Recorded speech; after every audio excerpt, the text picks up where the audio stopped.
DJ Ranjan Bisfi Kanchan recording studio से तोहर जवानी लगो एरो कोले नगे कोले न जान तू हमर से मिल लगे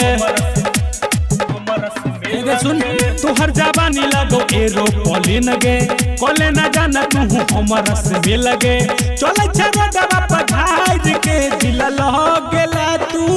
सीनवे से सट के पतर की छौरी हंस हंस के दिल लह गेला तू सीनवे से सट के पतर की छौरी हंस हंस के डीजे रंजन बिस्फी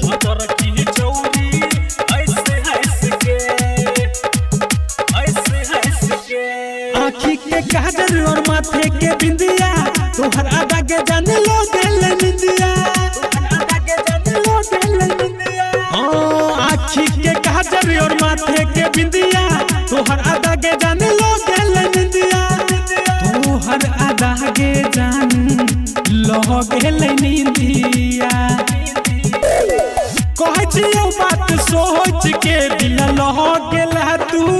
सीनवे से सट के पत्थर की छौरी हंस हंस के दिल लगेला तू सीनवे से सट के पत्थर की छौरी हंस हंस के डीजे रंजन बिस्फी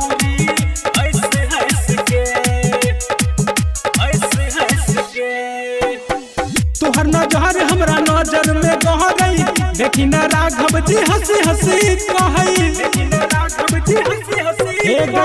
तोहर नजर हमरा नजर में गह गई देखी न राजा जानी हंसी हंसी कहई देखी न राजा जानी हंसी हंसी कहई कन्फ्यूजन में छी हम फंस के दिल लह गेला तू सीनवे से सट के पत्थर की छौरी हंस हंस के गे दिल लह गेला तू सीनवे से सट के पत्थर की छौरी हंस हंस के।